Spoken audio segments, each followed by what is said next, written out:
इस कहानी में मैं आपको बताऊंगा कि अपने मन को कैसे काबू में रखना। इस वीडियो को आप जरूर देखें क्योंकि हमारे मन हमेशा क्रोध और गुस्सा से बड़ा हुआ है और इस क्रोधी मन हमेशा इंसान को बर्बाद कर देते हैं। एक बार बौद्ध मठ में एक जैन मास्टर रहते थे।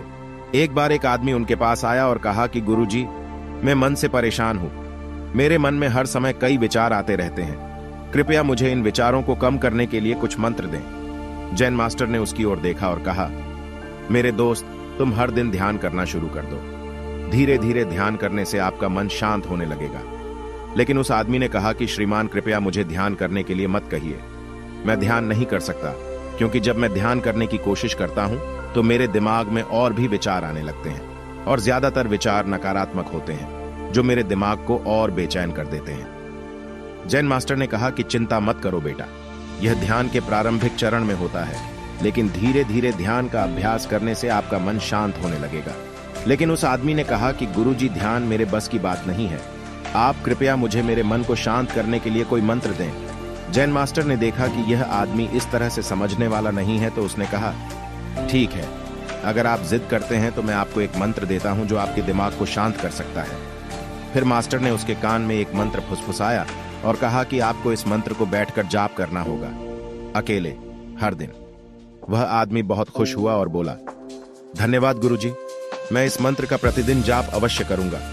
जैसे ही वह जाने के लिए वापस मुड़ने वाला था, जैन मास्टर ने कहा, लेकिन एक बात याद रखें कि इस मंत्र का जाप करते समय बंदर के बारे में न सोचें, अन्यथा मंत्र अप्रभावी हो जाएगा। उस आदमी ने कहा, गुरुजी, मैं बंदर के बारे में क्यों सोचूंगा? मैंने अपने पूरे जीवन में कभी बंदर के बारे में नहीं सोचा। आप इसकी चिंता न करें। और वह वहां से चला गया। वह आदमी खुशी खुशी घर वापस आया और मंत्र जपने बैठ गया। जैसे ही उसने मंत्र का जाप करना शुरू किया, उसे जैन मास्टर के शब्द याद आए कि जब आप इस मंत्र का जाप करें तो बंदर के बारे में न सोचें। जैसे ही उसे गुरु की बातें याद आईं, उसके दिमाग में बंदर की तस्वीरें आने लगीं। वह बंदर के विचारों को नजरअंदाज करने की कोशिश करने लगा, लेकिन जितना ही उसने बंदरों को नजरअंदाज करने की कोशिश की, उतने ही उसके दिमाग में बंदर आने लगे और कुछ समय बाद उसका दिमाग बंदरों से भर गया। उस आदमी ने सोचा कि जैन मास्टर ने मुझे यह निर्देश क्यों दिया? अगर वह जानता था कि बंदर एक मुसीबत है तो उसे इसका उल्लेख नहीं करना चाहिए था। मेरे दिमाग में और कोई जानवर नहीं आ रहा है और बंदर नहीं जा रहे हैं। वह आदमी परेशान हो गया। उसने स्नान किया, नए कपड़े बदले और फिर से एक कमरे में मंत्र जाप करने के लिए बैठ गया। जैसे ही उसने अपनी आंखें बंद की, उसे बंदर दिखा। वह जहां भी देखता, वे उसके चारों तरफ होते। वह रात को बंदरों को देखता, यहां तक कि वह अपने परिवार के सदस्यों के चेहरे में बंदरों को देखने लगा। आदमी पागल हो रहा था। वह जितना ही बंदरों को नजरअंदाज करने की कोशिश कर रहा था, उतने ही उसके दिमाग में बंदरों की बातें आ रही थीं। सुबह तक वह लगभग पागल हो चुका था। अगली सुबह वह वापस जैन मास्टर के पास दौड़ा और उन्हें सब कुछ बताया और कहा कि गुरुजी, आपने मुझे कैसा मंत्र दिया है। कल तक मैंने कभी बंदर के बारे में नहीं सोचा था और अब मेरा दिमाग पूरी तरह से बंदरों के विचारों से भर गया है और बंदर मुझे एक सेकंड के लिए भी नहीं छोड़ रहे हैं। कृपया मेरी मदद करें और मेरे दिमाग को इन बंदरों से मुक्त करें। जैन मास्टर ने कहा, ठीक है, बस आराम करो और मंत्र पढ़ना बंद करो, कुछ मत करो। वह आदमी निश्चिंत होकर बैठ गया और मंत्र पढ़ना बंद कर दिया। उसे आश्चर्य हुआ कि अब बंदर का तो ख्याल ही नहीं रहा, सब कुछ सामान्य हो गया। तब जैन मास्टर ने कहा कि मेरे दोस्त, मैं तुम्हें हमारे मन की प्रकृति के बारे में बताना चाहता था। कभी भी अपने मन से लड़ने की कोशिश मत करो। मन एक गति की तरह है, स्प्रिंग को जितना दबाओगे उतना उछलेगा।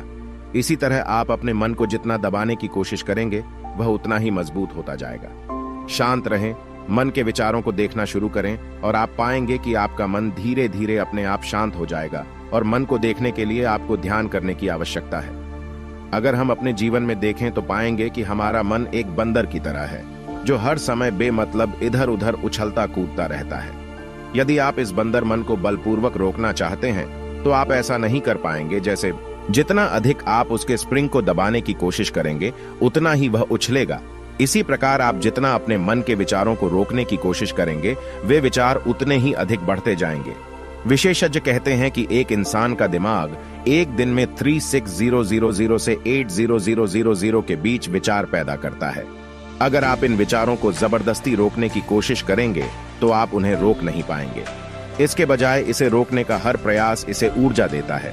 इससे बचने का हर प्रयास ध्यान बन जाता है। जब आप किसी चीज से बचना शुरू करते हैं तो आप उस पर बहुत अधिक ध्यान देने लगते हैं। इसलिए विचारों को रोकने की कोई आवश्यकता नहीं है, केवल आपको अपने विचारों को अनासक्त देखना है। हमारे नियमित जीवन में आमतौर पर हम अपने विचारों को देखने में सक्षम नहीं होते हैं, लेकिन ध्यान में आप इसे आसानी से कर सकते हैं। इसलिए आपको अपने मन को देखने के लिए ध्यान का अभ्यास करने की आवश्यकता है। कुछ लोगों का अनुभव होता है कि जब वे ध्यान करना शुरू करते हैं तो उनके दिमाग में अधिक विचार आने लगते हैं, लेकिन इसके पीछे का कारण यह है कि जब हम ध्यान करना शुरू करते हैं तो हमारे दिमाग में छिपे पुराने विचार ऐसे ही निकलने लगते हैं, जैसे अगर आप अपने घर की सफाई करते हैं तो सारा कचरा बाहर निकल आता है। इसी तरह जब आप ध्यान करना शुरू करते हैं तो दिमाग का सारा कचरा बाहर निकलने लगता है और आपको अधिक विचार आने लगेंगे। लेकिन आपको इसकी चिंता करने की जरूरत नहीं है और अपने विचारों को आते और फिर जाते देखते रहें और अपना ध्यान अभ्यास जारी रखें। धीरे धीरे मन का सारा कचरा बाहर निकल जाएगा तो मन अपने आप शांत होने लगेगा और आपको कम विचार आने लगेंगे और लंबे अभ्यास से आप निश्चय ही अपने मन को वश में कर पाएंगे। पूरी कहानी सुनने के लिए आपका बहुत बहुत धन्यवाद।